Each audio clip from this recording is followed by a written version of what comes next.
Assalamualaikum warahmatullahi wabarakatuh.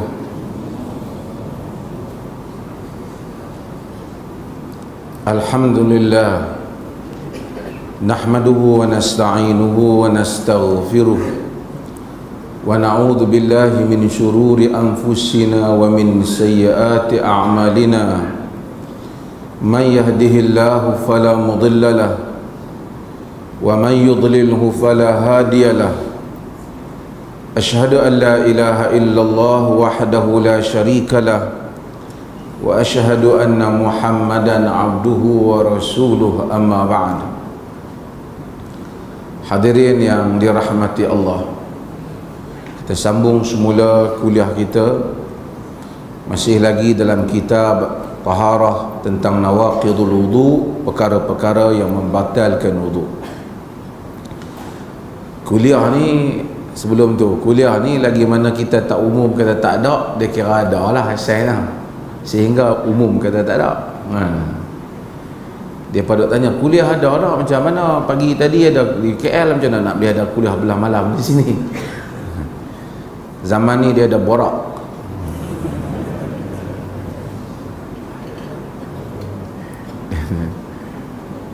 Melainkan kita habaq kata tak ada. Minggu depan tak ada, sebab saya tahu tuan-tuan nak mengundi, malam nak berlatih, takut tersilap. Pasal ramai yang jadi calon pun tak erti bahasa, silap juga.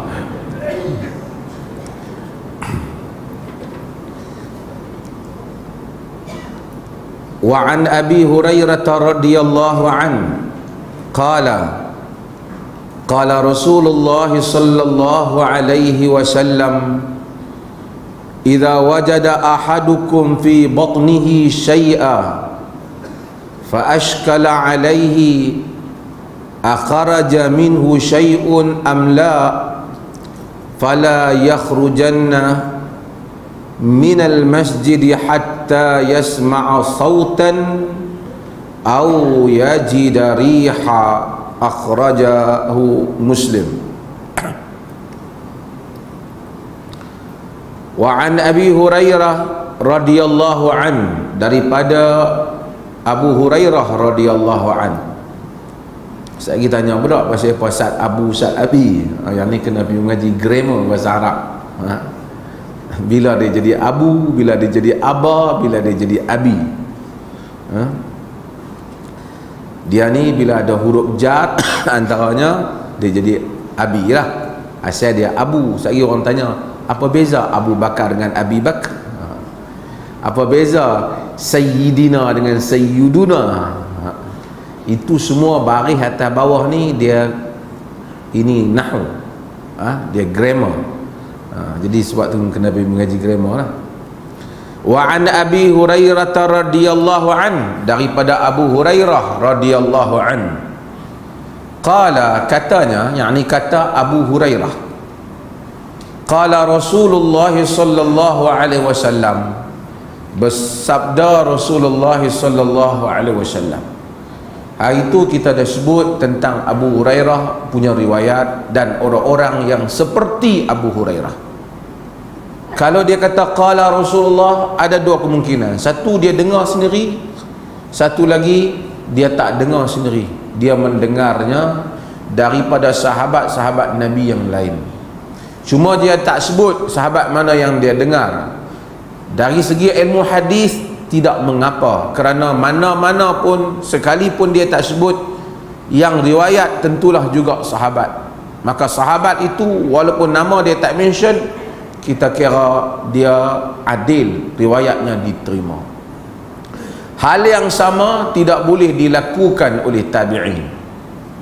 Ada riwayat-riwayat Hasan al-Basri umpamanya, kalau dia sebut Sa'id bin Musayyib umpamanya, kalau dia sebut terus daripada Rasulullah, walaupun orang berbincang dengan riwayat Sa'id bin Musayyib kerana dia menantu Abu Hurairah, kalau dia orang skip, tak sebut nama sahabat yang mereka ambil, riwayat mereka tidak diterima, yakni ditangguhkan, sehingga mereka dapat buktikan daripada siapa yang mereka dengar. Kerana dibimbangi mereka mendengar daripada orang yang setaraf dengan mereka ataupun di kalangan mereka, iaitu di kalangan tabi'in. Kerana tabi'in bukan semuanya darjatnya diterima dalam riwayat mereka. tidak seperti sahabat.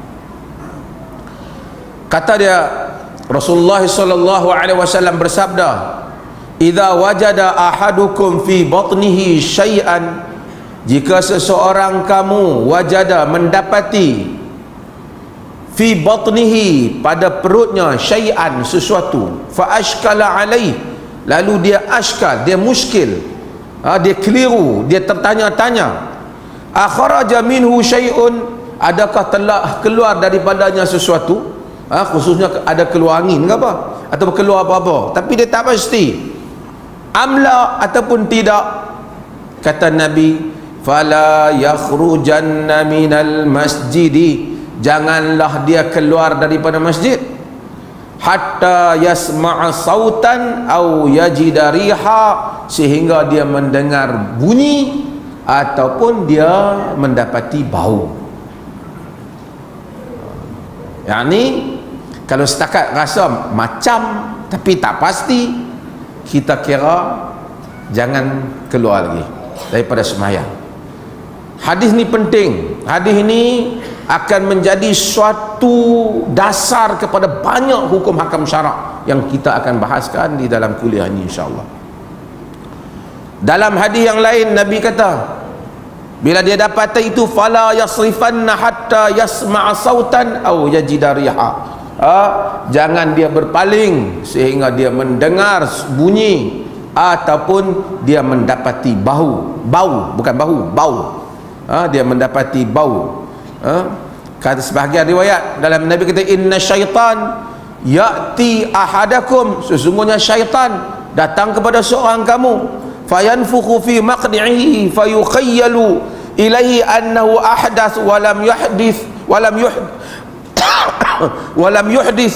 fala yasrifan hatta yasma'a sautan aw yajida riha. Kadang-kadang syaitan datang, dia letakkan, dia tiup di dalam tempat duduk dia, di punggung dia itu, sehingga dia terasa khayal kepadanya bahawa saja telah berlaku hadas, dia keluar angin dan seumpamanya. Hadas tak hadas dia tak pasti. Nabi SAW kata, jangan dia berpaling sehinggalah dia mendapati bau ataupun mendengar bunyi ataupun mendapati bau. Hadis ni adalah merupakan satu hadis yang penting, kerana daripada hadis ni dibina begitu banyak hukum hakam syarak, iaitu hukum hakam yang kita sebut sebelum ini, al-yaqinu la yazulu bisyak, yakin tidak hilang disebabkan kerana syak. Di atas hadis ni dibina lagi kaedah, itu kaedah yakin tak boleh hilang kerana syak. Yakni dalam kes hadis ni apa dia? Yakinnya kita ada wudu, syaknya kemungkinan batal. Nabi kata syak tak usah kira yang asal, iaitu yang yakin itu. Di atas hadis ni dibina lagi kaedah yang lain, al-aslu ma kana ala ma kana, asalnya di atas apa yang asal.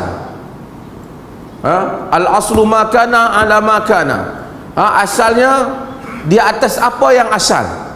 Maksudnya kita berpegang daripada yang asalnya ada wudu, yang syak bukan asal. Daripada kaedah ini juga dipecah, dia panggil al-aslu bara'atu zimmah, asal sesuatu benda itu tidak dikira bersalah, karena asalnya dia tak batal, tak boleh dikira batal. Saya buat contoh nak bagi faham. Ni satu contoh lah Nabi bagi. Duduk tengah-tengah semayang, terasa macam keluar angin, tapi tak confirm keluar angin tak keluar angin, keluar angin tak keluar angin. Nabi kata apa? Fala yasrifan hatta yasma'a sautan aw yajida riha, sehingga dia dengar bunyi ataupun dia bau. Dia bau tu confirm lah. Setakat dia rasa saja tapi tak pasti. Kalau dia pasti lain, dia tak pasti. Bila dia tak pasti, dia tidak boleh dibina hukum di atas benda yang tidak pasti. Di atas kaedah yakin, yang yakin tu ada wudu, tidak hilang disebabkan kerana syak. Kita buat contoh yang banyak dah sebelum ni, tapi kita ulang lah. Contoh yang lain, baju kita terkena najis. Tiba-tiba baju kita terkena najis. Cuma kita tak tahu di mana dia terkena najis. Nak basuh belah kanan ke belah kiri ke. Tapi yang kita confirm baju tu dah kena najis. Kita tahu tadi dia kena. Kalau kita basuh belah kanan, kemungkinan dia kena belah kanan habis, tapi itu masih syak, boleh jadi belah kiri. Kalau kita basuh belah depan, boleh jadi dia kena belah belakang. Tapi tang dia najis kita confirm. Bila kita basuh sebahagian daripadanya, kita tak confirm. Mungkin telah basuh tempat najis, mungkin bukan tempat najis. Maka di atas kaedah wajib basuh keseluruhan baju. Sebab yang yakinnya najis, kerana jika basuh separuh baru syak kemungkinan tak basuh najis, tapi sebahagian lagi confirm tak pasti, yakin tak pasti. Faham tak? Faham tak tuan? Kau tak dapat tenggak kan? Baju kita ni kena najis. Bila baju kena najis, kita confirm lah dia kena najis. Sekali saya buat contoh hak lain pula, hak tak kena najis. Saya buat contoh patah balik lah. Mungkin tadi tuan-tuan pergi makan laksa banyak kot, lambat nak faham. Baju kita pakai ni bersih, man. Lepas tu kita tok satu tempat. Ada orang kata baju hang tok dalam tu kena najis apa tadi? Dia pada sebut. Dia tak pasti. Yang kita pasti masa kita pakai baju ni dalam keadaan bersih. Terutamanya tadi ada orang bagi tahu boleh jadi kena najis. Di atas kaedah yakin tidak hilang disebabkan syak, kira najis ke tak najis? Bersih ke kotor? Bersih. Faham dah tu? Bagi patah balik, kita sendiri tengok memang kena najis. Lepas tu cuma bila kita nak basuh, kita tak tahu tang mana kena najis. Kalau kita basuh belah sebahagian, kemungkinan ada bahagian yang tak dibasuh. Artinya kalau kita basuh sebahagian, dia baru syak kemungkinan telah basuh, telah hilang najis. Tapi yang yakinnya najis ada. Kalau basuh separuh, syak kemungkinan telah bersih. Bagaimana nak bagi hilang sampai peringkat yakin bahawasanya dia memang bersih, kena basuh semua. Faham tu? Tak faham, tak tahu. Saya nak buat contoh lah bagi banyak. Samalah juga di atas kaedah ni. Kita pergi beli baju di kedai. Baju ni dia baju, dia bukan najis. Kan? Kita beli baju, kita bawa balik rumah. Kita nak pakai main masjid ataupun nak pakai sembahyang. Kita tak tahu, kemungkinan duduk di kedai kena najis ke apa. Duduk di tangan orang bukan Islam lah apa semua. Boleh ataupun tidak kita pakai baju tu tanpa kita basuh? Boleh atau tidak? Kalau tuan-tuan kata jawab betul ni, nak bagi jadi mufti betul lah kata? Boleh. Sebab apa? Yakinnya pakaian asalnya bersih. Kita mungkin syak dia terkena najis. Yakin tak hilang disebabkan syak. Faham? Yakin tak hilang. Kan? Al-yaqin la yazulu bisyak. Yakin tidak hilang kerana syak.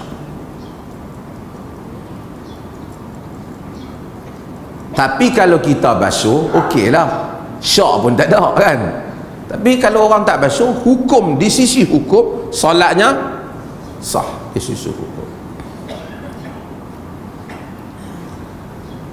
Samalah juga kita pi naik-naik motor, langgang ayam tengah jalan, terperciklah ayam tu, kenalah kain plekat kita yang nak main masjid. Ayam tu kita tak tahu ayam bersih ke tak bersih, kita tak tahu. Cuma sudah kena kepada pakaian kita, kita mari masjid. Boleh ataupun tidak kita salat dengan pakaian tu? Boleh tak? boleh. Sebab asalnya asal air bersih. Melainkan yang kita pergi langgar tu confirm itu tangki buangan ke, tu cerita lain. Tu memang yakin dia memang najis. Tapi air di jalan, di lopak, di asalnya air hujan, asal air itu adalah bersih. Kemungkinan dia ada dimasuki najis, tapi itu baru syak. Sedangkan yang confirm masa dia turun adalah air yang bersih.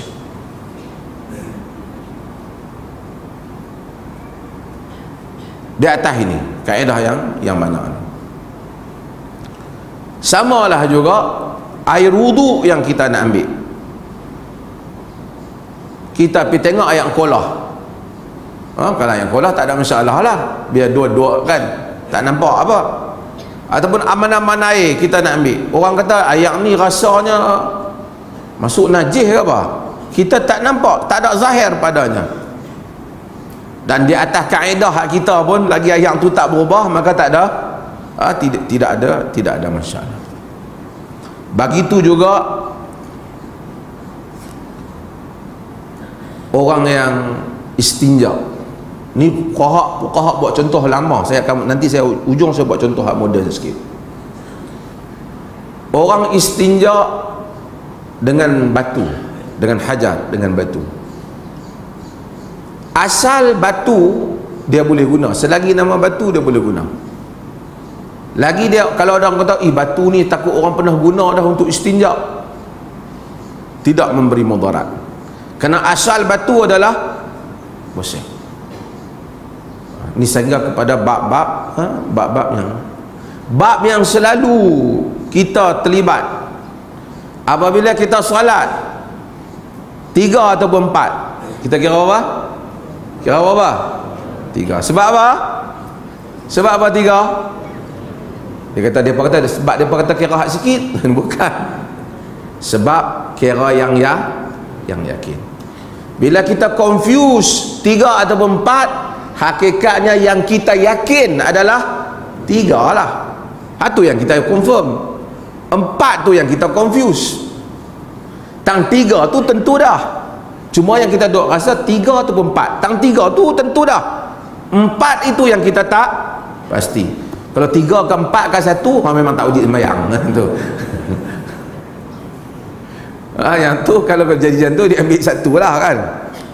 Apabila kita keliru 3 ataupun 4, hakikatnya kita tak keliru 3 tu. Kerana kita tahu yang tu dah buat. Kita keliru 4 tu. Kemungkinan dia 4, bukan kemungkinan dia 3. Tang 3 tu confirm telah berlaku, cuma tang 4 tu berlaku, maka hendaklah kita kira 3 ataupun 4? 3. Demikian apabila 2 ataupun 1, maka kita kira 1. Sama halnya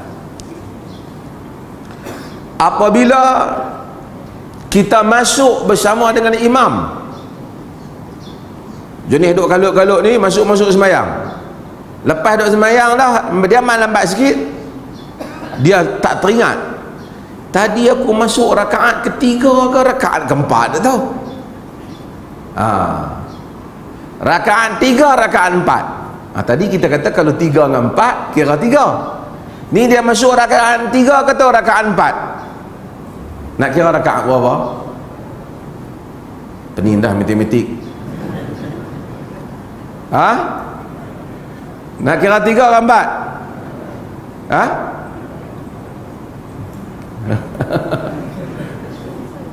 Nampak gayanya tak boleh mengundi juga.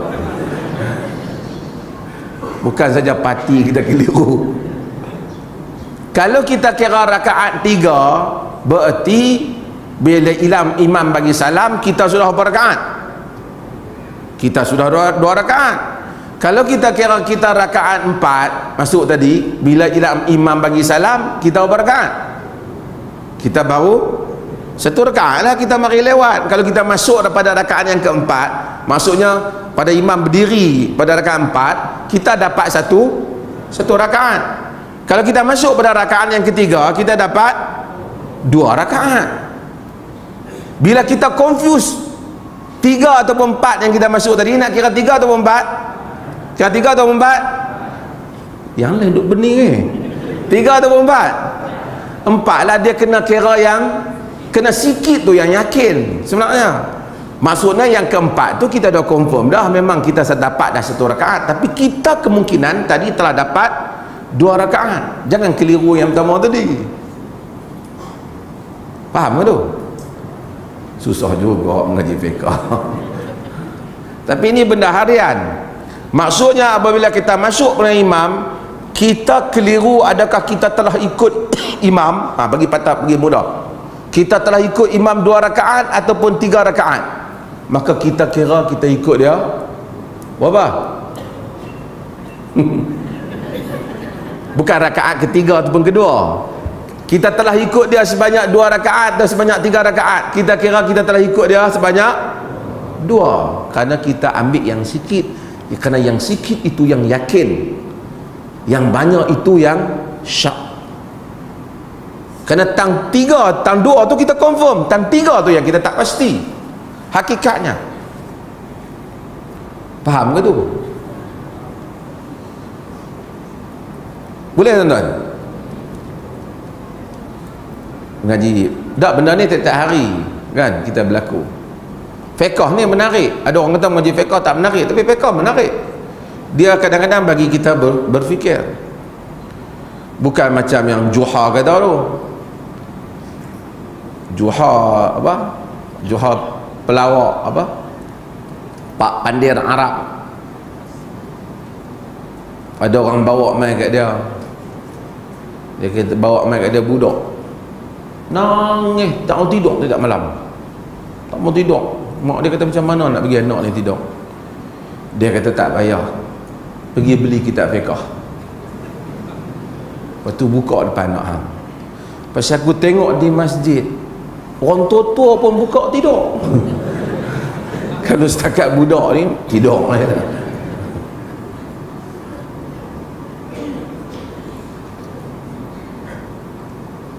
Okey, kita buat contoh lain tak?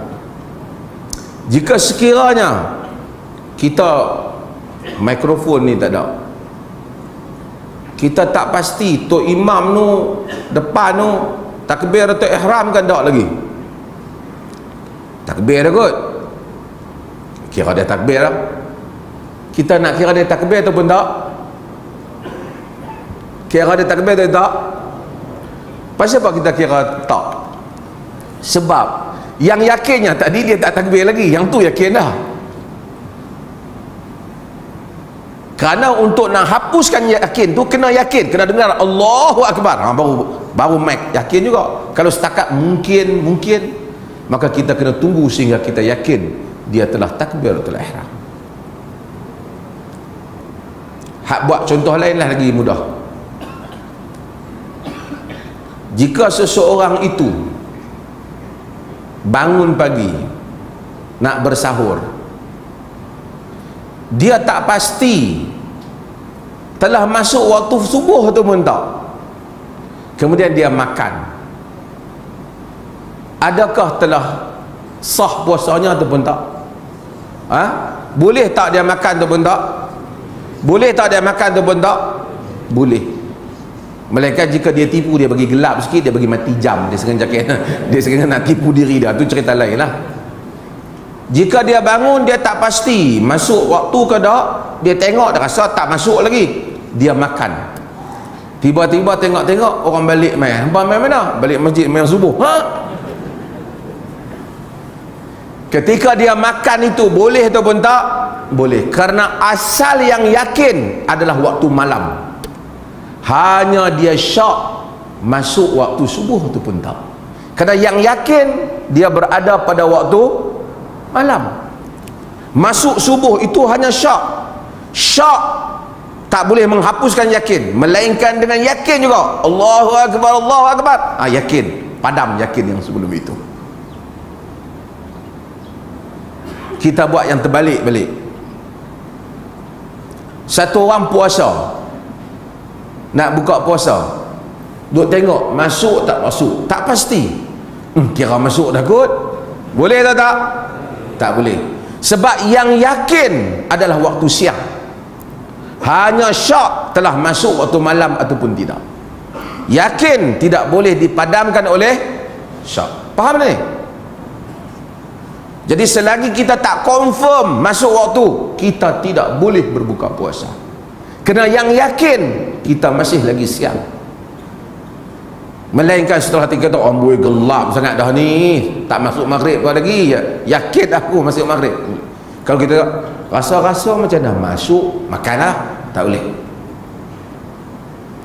Kerana itu rasa aku agak-agak macam masuk, itu syak. Sedangkan yang yakin dia berada pada waktu siang tadi.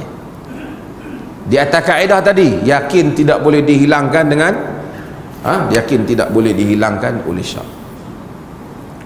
Apa lagi? Contoh lain.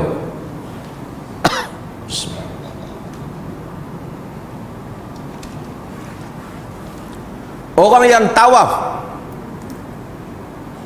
umrah ataupun haji, dia tak apa pasti. Kita tawaf 4 ke 3 tadi? Isteri dia kata 4 dah kot. Aku duk rasa macam 3 tawaf sekali. Dia kata rasa macam 4. Aku rasa macam 3. Tak 4 ke 3? 4 ke 3? 3. Oh, pandai dah. Boleh dah. Kerana yang yakinnya adalah 3. Ini adalah kaedah. Bila kita faham kaedah ni, dia apply kepada banyak hal. Sekali saya akan sebut kepada contoh yang lain. Dan semua perbuatan apabila kita yakin bahawasanya kita syak antara banyak dengan sikit, kita ambil yang yakin. Contoh hal lain, kita hutang satu orang, kita confirm kita hutang dah, dia pun confirm kita hutang dah. Kemudian timbul syak, kita tanya, aku bayar lagi hutang kau rasa macam tak bayar lagi, kau rasa macam kau bayar dah. Kira bayar tak bayar? Cepat, jali cepat dah, kau tidak terbang hutang aku. Kira bayar atau tak bayar? Kira bayar atau tak bayar? Tak bayar. Sebab yang yakinnya hutang, yang syaknya adalah bayar. Bagi patah balik, jumpa kawan kita, aku rasa macam aku ada hutang, aku rasa hang macam ada hutang duit aku. Aku dah ke? Aku tak ingat betul aku ada. Tak tahu, rasa macam aku ada, hang ada hutang aku duit. Aku tak apa ingat. Dia kata, aku tak pasti, aku tak ingat ada ke aku hutang. Hutang ke tak? Hutang ke tak? Apa lambat pula ni? Hutang ke tak? Tak. Kerana asalnya, yang yakinnya tidak hutang. Kena sabitkan dulu berhutang. Dia panggil al-aslu bara'atu zimmah. Asalnya seseorang itu dianggap tidak bersalah. Baqa'u makana ala makana, kekal di atas apa yang asal, sehingga kau dapat membuktikannya. Kerana yang asal itulah yang yakin, yang dan ini adalah banyak perkara-perkara yang seperti ini yang membabitkan hukum hakam syarak yang banyak, yang mana kita akan lalui di dalam kehidupan kita. Saya buat contoh yang lain tentang akidah juga sama. Baru ni ada orang timbul juga, satu orang tu dia itu Muslim. Yang ni saya dah sebut Muslim. Ada orang kata, kita tahu dia Muslim, dia mengucap asyhadu an la ilaha illallah wa asyhadu anna Muhammadar Rasulullah. Tiba-tiba satu orang habaq kita, aku rasa dia ni murtad lah. Kawan tu kata, aku pun duk dengar cerita macam dia murtad. Kemudian dia mati. Kita kira dia Islam ke murtad? Islam. Kerana asal yang yakin dia adalah seorang Muslim, maka dia mati hendaklah dikendalikan secara Islam, harta pusakanya dibahagikan secara Islam. Tapi kalau satu orang, sebelum itu, sebab itu Nabi SAW bantah apabila dibunuh orang dalam medan perang yang mengucap asyhadu an la ilaha illallah. Kerana asyhadu an la ilaha illallah itu keyakinan masuknya seorang pada Islam. Kemungkinan dia sebut tu kerana ada kepentingan, itu syak. Aku rasa dia ni masuk Islam ni ada pasal, itu syak. Zahirnya dia adalah Islam. Kita kena tahu, saya nak sebut benda ni dalam kaedah. Ini kaedah ni kadang-kadang membabitkan soal dalam kehidupan kita. Contohnya hutang tadi. Satu orang tu kata, hang, aku rasa hang ada hutang kat aku. Kawan ni kata, aku pun, bila aku dah hutang hang. Dia syak. Bila kita syak, kita tak boleh claim hutang pada orang. Pasal asalnya seseorang terlepas daripada tanggungjawab hutang, kerana itu yang asal, sehingga kita dapat buktikan.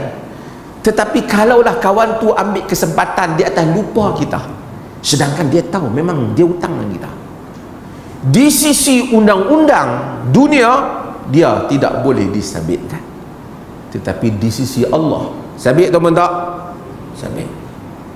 Yang tu kita jangan takut. Di akhirat tetap ada. Di akhirat hukum Tuhan. Tuduhan untuk mensabitkan seseorang yang berzina, hendaklah berapa saksi? 4 saksi.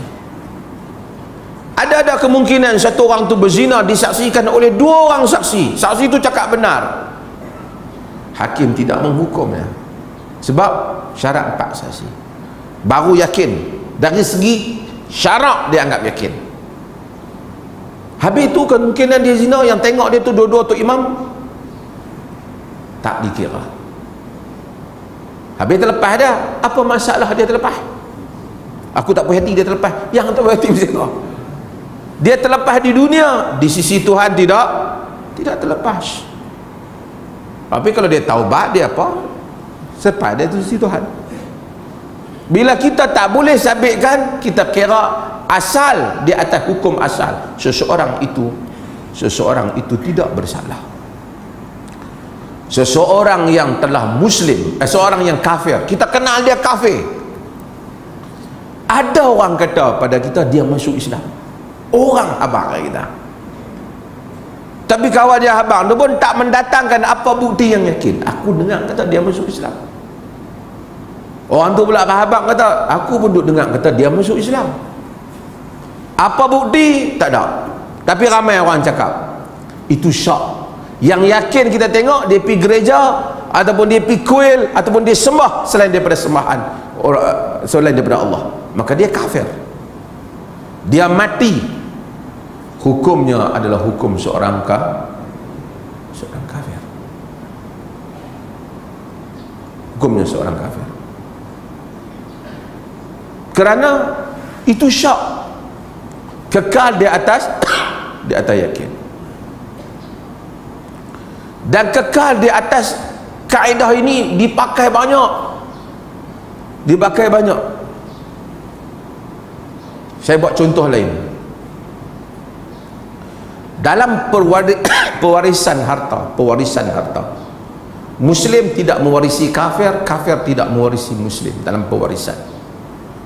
Kalau satu ada orang tu Islam, isteri dia Kristian, dia tak warisi. Kalau dia nak pasti isteri dia dapat, dia bagi. Macam anak angkat lah, dia bagi. Pasal kaedah dia begitu. Dia boleh bagi, dia boleh dapat melalui peruntukan yang lain.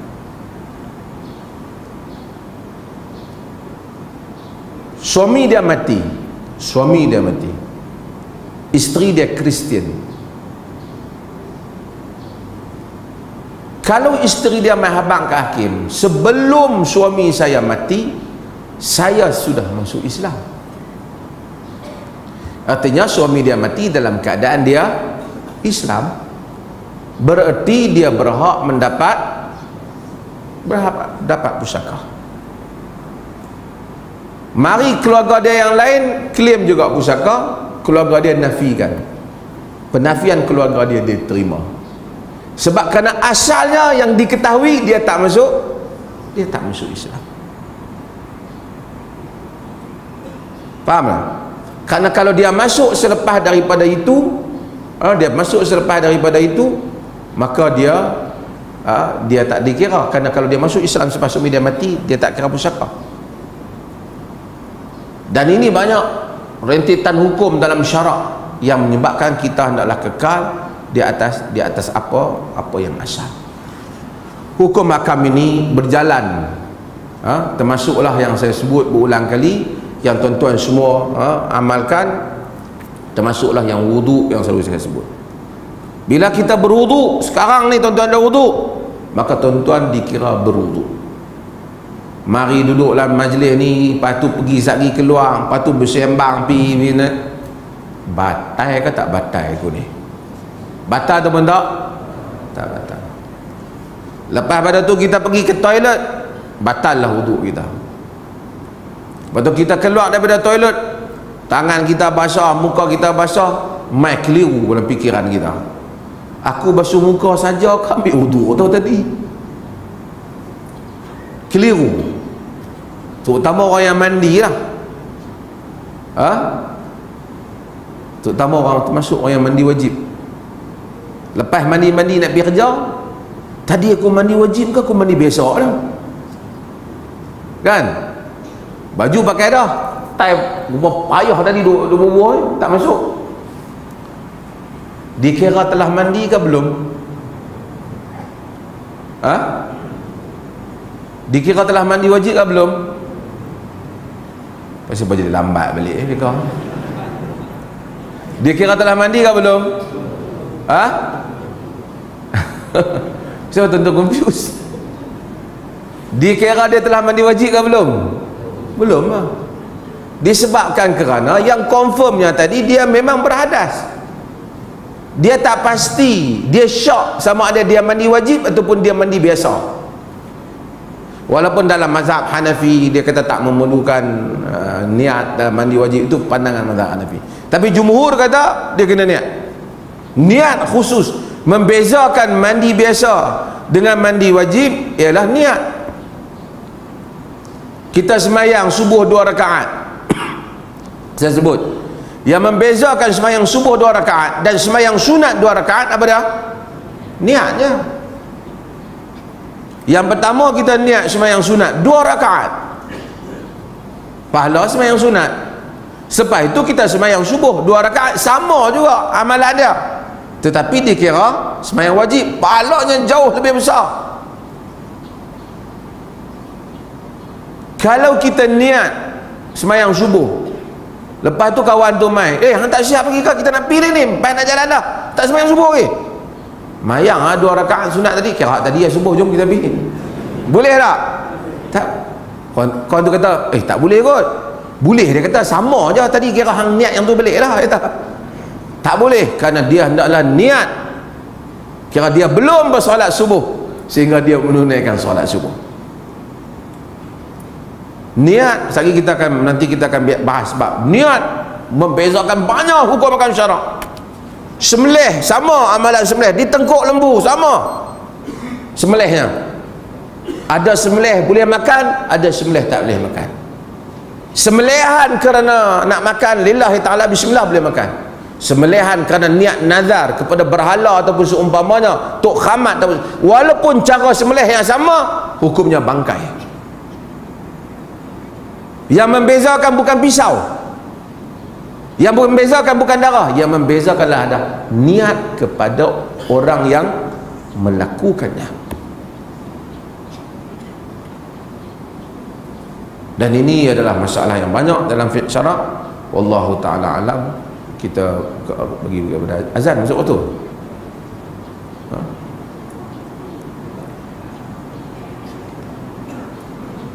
Masuk waktu.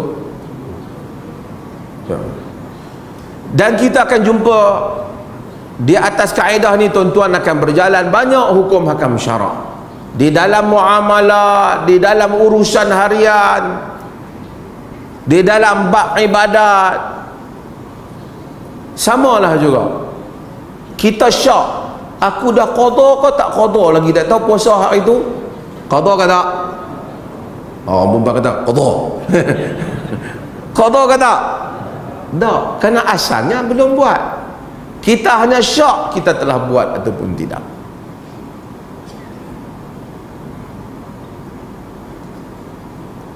Apabila kita syak tidak diambil kira. Dan ini akan berjalan dengan banyak hukum mahkamah syarak yang tuan-tuan akan jumpa sendiri di dalam kehidupan tuan-tuan.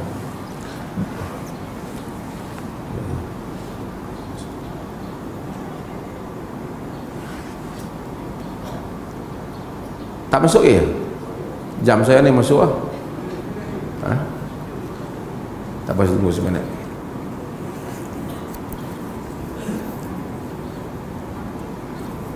Sebelum sebentar ni saya baca soalan.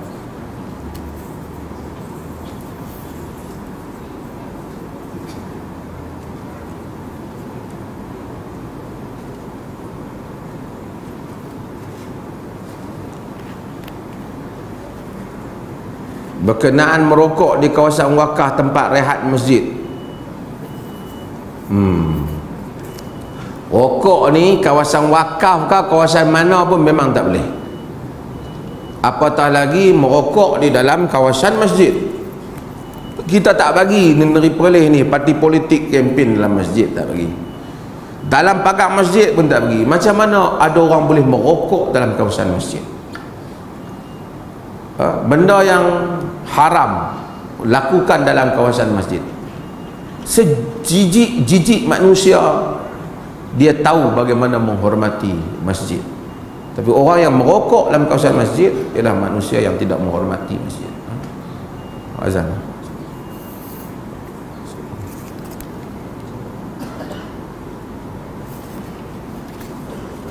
Ada beberapa soalan yang kita, tapi sebahagian soalan ni saya dah ulas dah, tapi dia tanya juga, dia tak jelas saya jawab.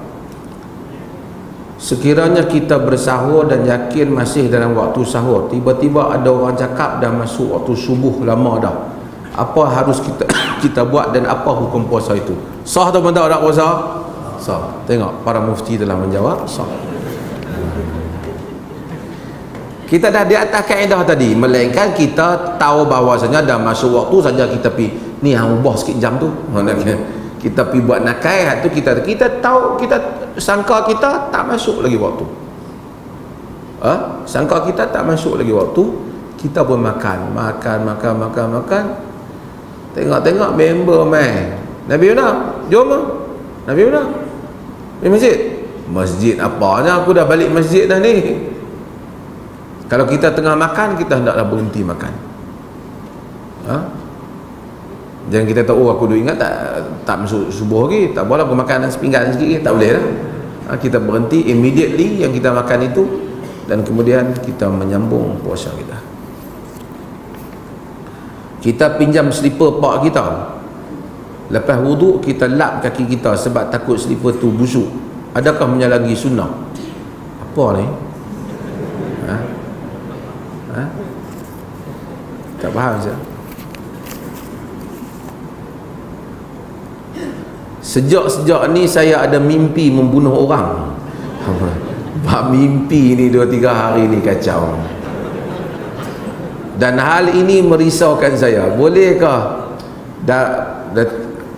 pertama sebut pilah, dia tanya pasal mimpi bunuh orang, tapi saya nak sebut semua lah pasal mimpi ni sikit.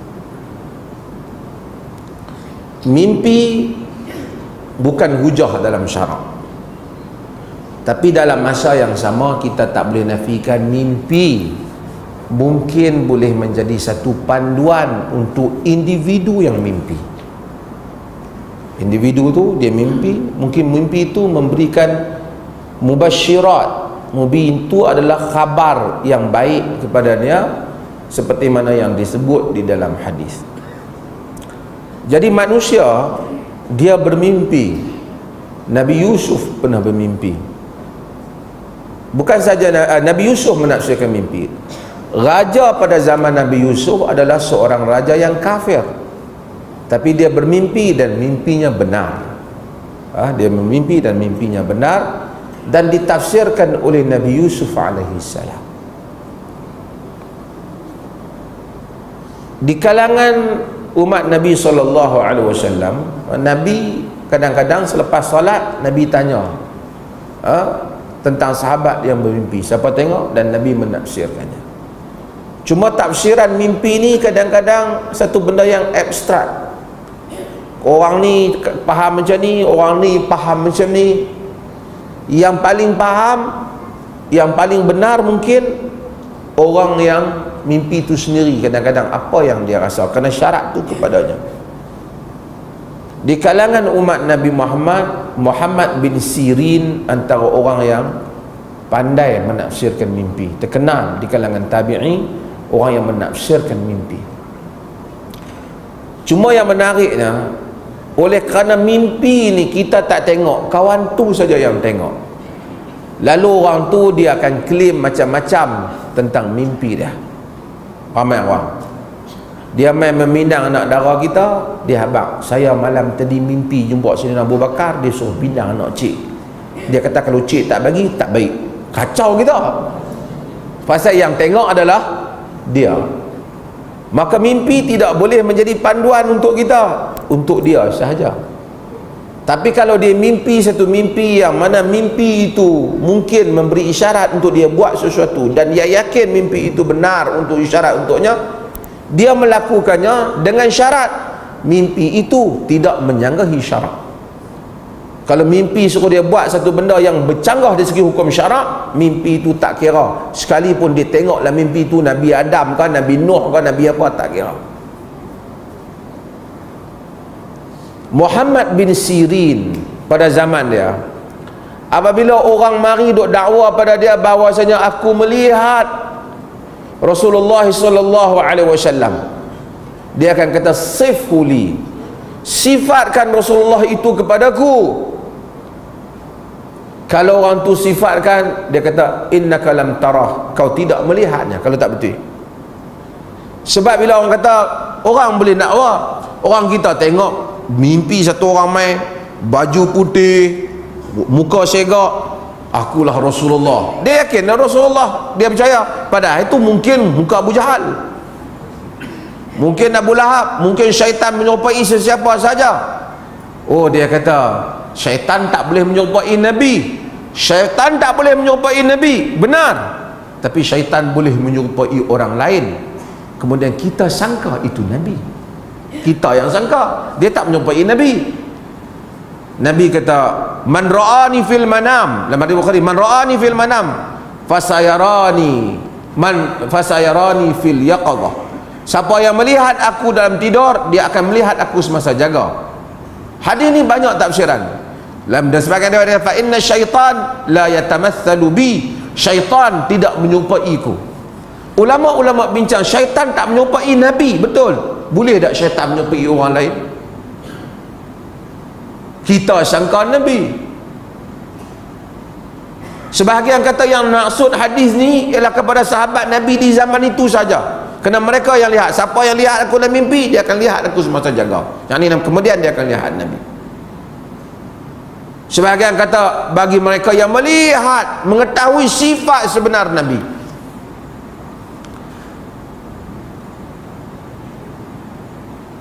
Dalam sebahagian riwayat yang dhaif, dia kata fa inni ura fi kulli surah, sesungguhnya aku itu diperlihatkan di dalam berbagai gambaran. Dhaif.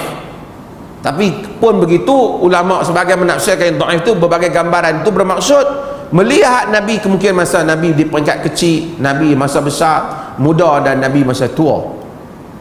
Tapi oleh kerana ramai orang zaman ni kita tak tengok Nabi, dan ramai orang telah mendakwa melihat Nabi. Kalau kita masih ingat, Abu Ya Asy'ari Arqam mendakwa dia melihat Nabi. Bahkan Nabi datang kepadanya dan Nabi menyokong perjuangannya. Akhirnya dengan dakwaan itulah dia telah membawa kesesatan yang nyata. Setiap golongan yang muncul sepanjang zaman mendakwa diri mereka Imam Mahdi, pengikut mereka akan mendakwa mereka melihat Nabi, mengakui dia sebagai Mahdi. Jika kita lihat Buya Asy'ari dalam cerita Arqam dahulu, seorang imam Masjid Negeri Pulau Pinang, dia keluar video menyatakan dia mimpi jumpa Nabi dalam masjid. Nabi yang bawa dia supaya dia menyokong Asy'ari.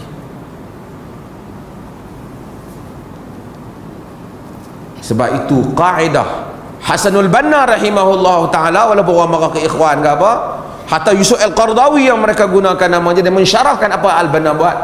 Mimpi tidak boleh dijadikan hujah. Kita mimpi, kita nak minang Sri Fulan bin Sri Fulan, kita mimpi kata macam satu galakan kita minang, dia tak buat untuk kita lah. Nak buat tahu untuk orang lain, hampa kena menyokong aku sebab aku telah bermimpi Nabi di pihak aku. Tak boleh. Sebab tu saya menyebut Ibnu Taimiyah rahimahullahu ta'ala apabila dia bahaskan tentang mimpi ahli-ahli tarekat, yang mimpi itu, mimpi yang ni macam-macam dapat mari Nabi hantar. Jika tuan-tuan tengok wasiat berantai tu, dia mendakwa Nabi sendiri bagi kat dia.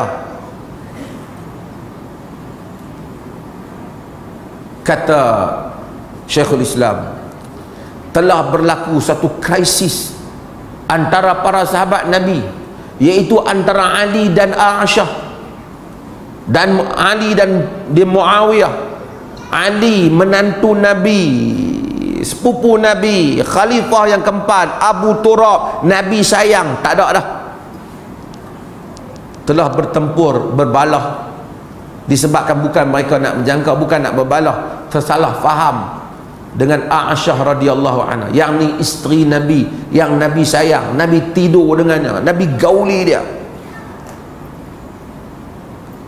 Siapa dengan dia? Az-Zubair ibn Awam.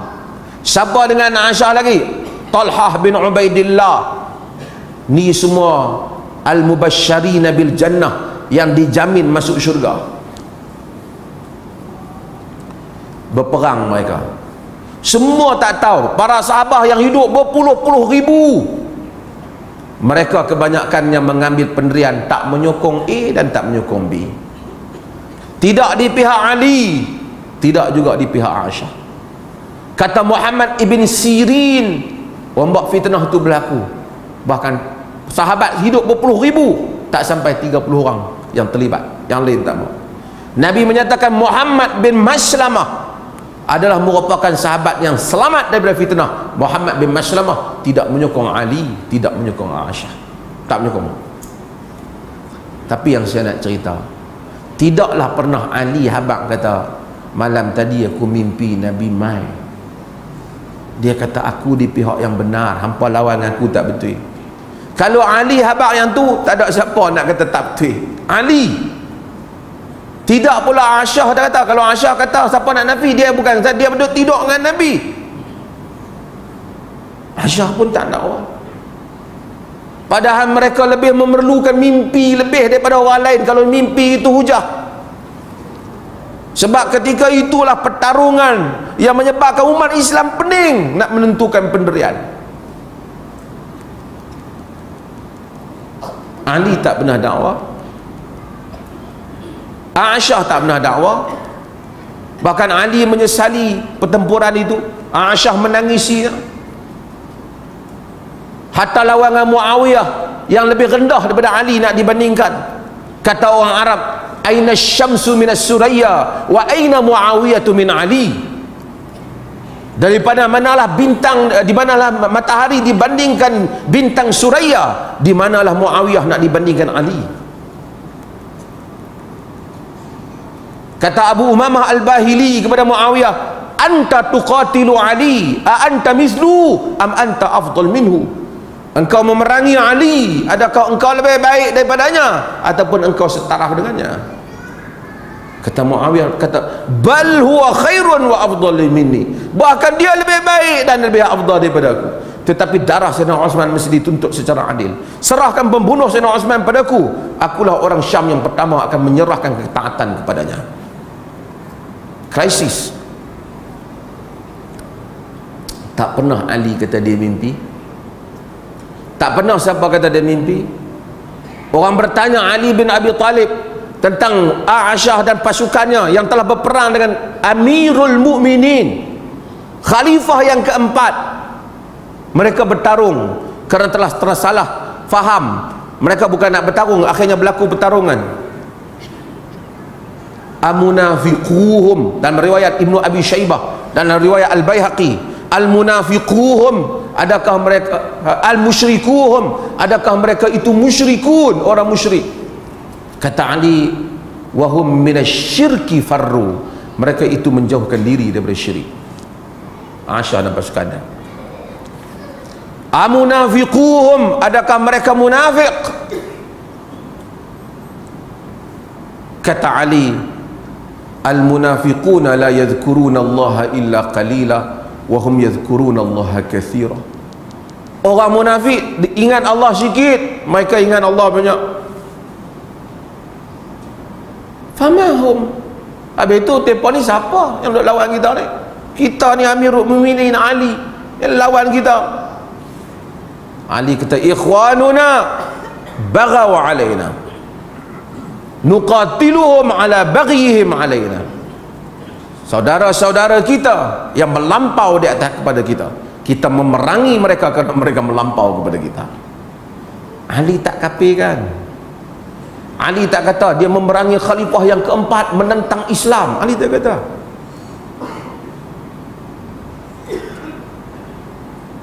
Kerana sebab itulah ini penting untuk kita tahu dalam soal mimpi, sama juga soal menggunakan nama agama. Sebab itu saya lihat bahayanya nama agama ni produk sunnah. Orang salah pada sunnah. Makan tak baik, makan sunnah pun tak jadi, dia kata. Belajar produk sunnah. Politik agama juga demikian. Apabila berlaku keburukan, akhirnya salah faham terhadap hakikat siasah Rasulullah sallallahu alaihi wasallam dan para sahabat radhiyallahu anhum ajma'in. Siapa kata mimpi tak apa, boleh. Kita pun mimpi. Tapi mimpi orang Atha bin Abi Rabah, orang menjumpa dia, Atha Saleh, Sulaiman bin Abdul Malik, mari jumpa Atha ni. Selain daripada orang agama hak lain, tak usah cakap saya ke siapa, tak terpakai bubuh lentung sampah lah bandingan Atha bin Rabah. Lentung sampah pun kira elok lagi. Atha bin Abi Rabah, alim jalil, orang yang paling pandai di dalam masalah haji. Orang tanya Atha dalam masalah haji. Sulaiman bin Abdul Malik mari daripada Dimashq, khalifah. Sejauh mata memandang rombongan khalifah nampak. Bila dia duduk dalam majlis, berduyun-duyun orang mari melihat khalifah dan berjumpa dengan orang-orang besar, para ulama. Apabila dia ingin bertanya tentang Atha bin Abi Rabah, ramai dia tengok orang beratok nak tanya Atha bin Abi Rabah tentang hukum syarak berhubung dengan haji. Atha mengalu-alukan Amirul Mukminin. Kemudian Atha bertanya, adakah nak tanya tentang hukum, tentang hubungan, tentang masalah kenegaraan rakyat, ataupun nak bertanya tentang hukum hakam haji? Itu hukum hakam haji. Hukum hakam haji beratok duduk belakang, yang lain beratok lama dah. Kata Sulaiman bin Abdul Malik, dia tak pernah rasa rendah macam tu. Namun demikianlah ilmu mengatasi kita. Atha bin Rabah, orang telah bagi tahu, orang mimpi jumpa Nabi memujinya. Dia kata pada kau tu, uskut, diam, jangan kau ceritakan mimpimu pada orang. Pasal Atha tak ada kepentingan dalam pencalonan. Kerana mimpi bukan hujah. Bahkan orang dulu mendiamkan sebahagian mimpinya. Mereka melihat lebih, kerana dah berapa banyak kita melihat zaman demi zaman, ramai orang memang dia mimpi lah. Mungkin benar sebahagian mimpi itu kurniaan Allah kepada dia, tapi ia bukan hujah untuk orang lain. Saya sebut ni umum lah, tak payahlah kita ni nak guna hujah mimpi. Aku mimpi Nabi suruh hang sokong aku, kacau kita buat itu. Kita guna hujah lain. Kalau benar kita di pihak benar tak apa. Saya tengok parti mana pun tak ada siapa boleh claim ke dia di pihak yang benar 100%, merepek je kan. Kita pun di atas. Ada soalan tanya, mengundi ni syak ke yakin? Mengundi ni semua syak. Yakin tak ada. Di atas ijtihad. Orang yang undi biru terang ke, orang yang undi biru korang ke, orang yang mengundi hijau ke, di atas ijtihad. Di atas ijtihad. Cuma seseorang tahu atas ijtihad dia buat kesimpulan nak mengundi itu kerana mencari redha Allah dan menyelamatkan negaranya, ataupun dia mencari yang lain, dia lebih tahu. Samalah niat menentukannya. Kalau pada sisi keyakinan dia, yang ni lebih Allah redha, setelah dia yakin berdasarkan pemikiran dia, kepahaman dia, nas-nas yang dia faham, dia pangkal. Kalau dia kata yang ni pun memang tak betul pun, tapi baik biar, yang ni kuntung sikit, tak boleh. Dia kena ambil kira. Ya tu yang ni geng ulama, tak boleh.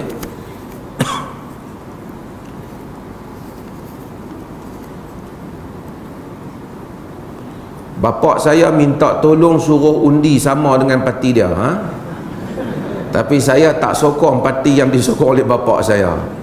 Adakah saya dikira sebagai arahan apa ni, undi calon dia? Apa hukum dia? Saya jawab dah, ni habak kapak kita, undi adalah rahsia. Bukan kita wajib habak kapak kita, bukan syarat. Saya pernah sebut tuan-tuan apa, Imam Ahmad kan, orang tanya dia, orang tanya Imam Ahmad,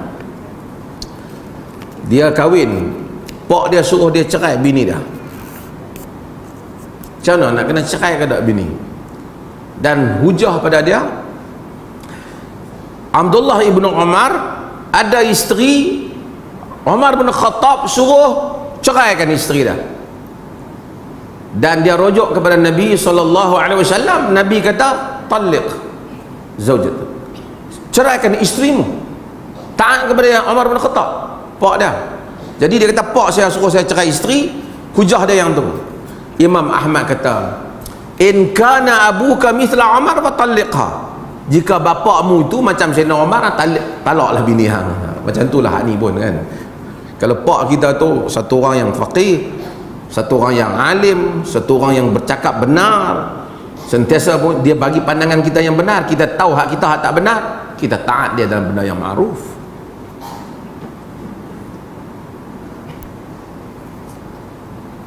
Isteri saya baru melahirkan anak 26 hari bulan 4. Beliau berhajat Datuk untuk tahnikkan anak kami lepas kuliah.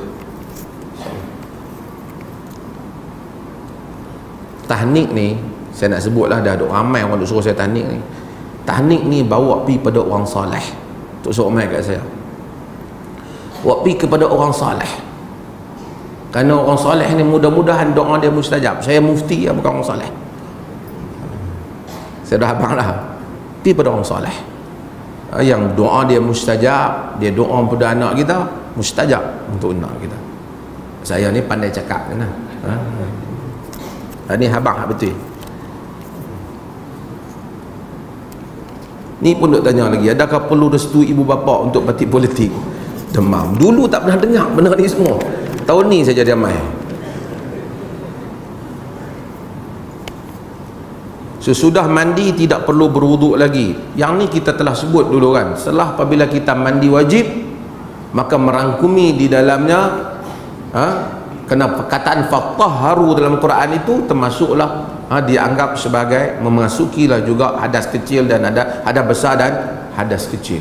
Selagi kita tidak melakukan apa-apa yang membatalkannya setelah mandi itu, maka kita dianggap itulah pun merangkumi wuduk kita. Kerana Nabi SAW di dalam riwayat, baginda SAW telah mandi dan keluar bersolat. Tidak diriwayatkan baginda berwuduk selepas itu. Walaupun Ummu Salamah meriwayatkan bahawasanya baginda memulakan mandi wajib itu dengan membasuh anggota-anggota wuduk.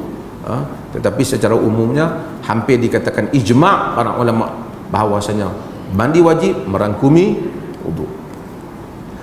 Apakah hukum sepupu lelaki bermalam di rumah sepupu perempuan sedangkan rumah tu sempit dan menyukarkan untuk menjaga batas? Jika sekiranya dia ada bilik yang berasingan dan kemudian ada ibu bapa dia ada di situ, tidak mengapalah. Soalan sempit tu tengok sempit terang menang, tapi kalau sampai kena tidur sekali, maka demikian itu tidak dibenarkan.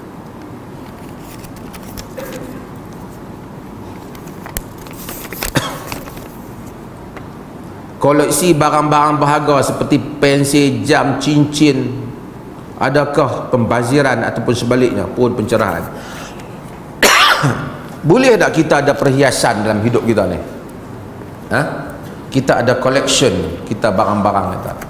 Secara umumnya terhadap harta, yang pertama, setelah kita memiliki harta, kita wajib dalam pada harta kita haqqus sailin, hak orang yang minta. Harta yang wajib yang kita perlu buat ialah membayar zakat. Zakat wajib. Dan juga kadang-kala orang meminta yang memerlukan, ataupun juga kadang-kadang zakat tabarruk, iaitu sedekah yang sunat. Setelah kita tunaikan, kita ada kelebihan, kita pakai baju yang cantik, kita ada pen yang cantik, kita ada jam yang cantik. Ini semua dibenarkan di dalam kehidupan dunia ni. Cumanya kita ukurlah sekadar mana supaya kita tidak berlebih-lebihan. Secara umum Quran kata, qul man harrama zinatallah allati akhraja li'ibadihi wat-tayyibatu minar rizq. Katakanlah siapakah yang berani mengharamkan perhiasan Allah yang dikeluarkan kepada hamba-hambanya dan daripada rezeki yang baik. Secara umumnya boleh. Selagi mana tak sampai kita tak bayar zakat, kita sombong dan kemudian kita melanggar hukum-hukum syarak dalam perhiasan itu.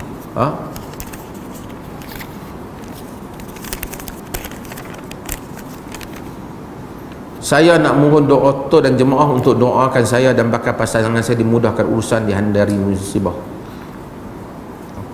Amin. Ya Allah, mudahkanlah urusan hamba Allah yang memohon supaya kami berdoa ini dan berilah kebaikan dan elakkannya daripada musibah. Amin.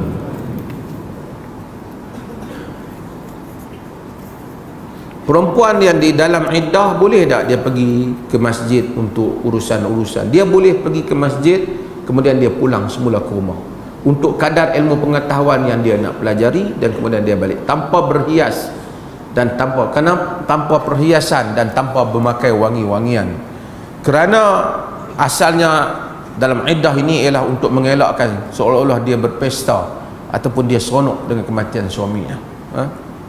Jadi dia datang untuk keperluan. Apa kaedah tadi boleh dipakai dalam rasuah 90 judah? Parti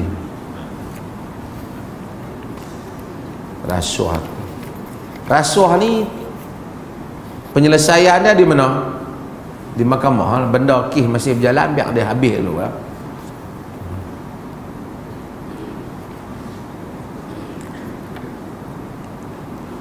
Tentang berpuasa nisfu Sya'ban. Okey. Malam bila nisfu Sya'ban? Malam tadi ya. Ada tak kelebihan malam nisfu Sya'ban? Ada tak? Ada kelebihan malam nisfu Sya'ban. Tidak ada doa yang khusus pada malam nisfu Sya'ban, benar. Tidak ada amalan yang khusus pada malam nisfu Sya'ban, memang benar lah. Tidak ada hadis yang hadis yang mensabitkan amalan itu tidak sabit.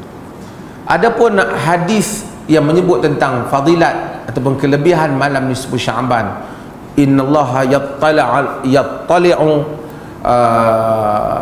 fi lailatin min nisfi Sya'ban, Allah Ta'ala lihat pada malam nisfu Sya'ban ini, kemudian Allah Ta'ala ampunkan ke semua hambanya melainkan al-musyrikin wa musyahin, orang yang musyrik dan musyahin, iaitu orang yang memutuskan silaturahim. Hadis ini walaupun khilaf para ulama tentang hukumannya, di kalangan para ulama ada yang mensabitkannya. Maka secara umumnya malam nisfu Sya'ban seperti yang disebut oleh Syekhul Islam Ibn Taimiyah ada kelebihan yang besar.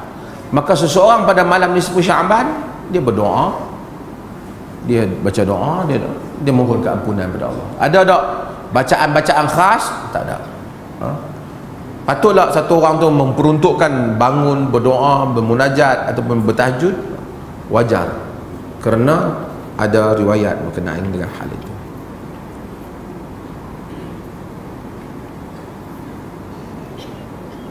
Mohon pandangan Datuk Mufti, boleh tak kita guna tagline untuk mana-mana kumpulan? Jom masuk syurga bersama kami. We confirm dia ni masuk syurga. Ada orang buat kerja ni? Ha? Jom masuk syurga sama kami. Ini adalah satu benda yang mutakabbir, sombong. Berapa banyak riwayat hatta kena Abu Bakar Siddiq radhiyallahu anhu, sehingga dia kata kalau sebelah kaki dia masuk syurga, dia tidak yakin, sehingga dia masuk, padahal Nabi jamin untuk dia, walaupun riwayat itu ada perbincangan mengenainya. Umar bin Khattab, sehingga Nabi telah wafat, masih lagi pergi minta Uwais Al-Qarni supaya doa supaya Allah ampunkan dosanya. Tiba-tiba satu orang boleh kata seolah-olah dia confirm dia ahli syurga, dia kata jom masuk syurga bersama kami. Tapi kalau dia kata jom kita memburu syurga, okey, maksudnya kita berusaha untuk dapat ke syurga. Tapi kalau dia kata jom masuk syurga bersama kami, seolah-olah dia confirm dia masuk syurga. Takabur.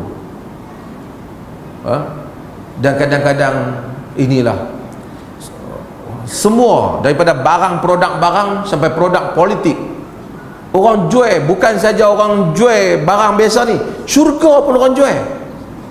Sini tak lama lagi kita akan jumpa orang, ni ada tanah murah nak jual 15 hektar. Di mana?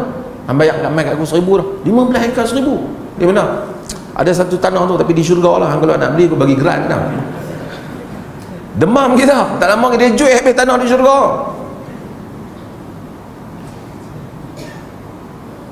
Kerana manusia jual agama. Sebab tu Nabi SAW kata, wa ya'ti zamanun unasun yaqra'una al-Quran wa yas'aluna an-nas.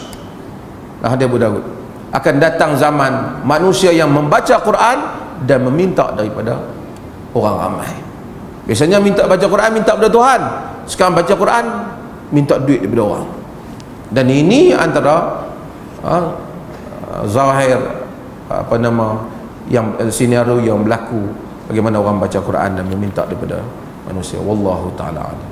Sallallahu ala nabiyina Muhammad walhamdulillahi rabbil alamin.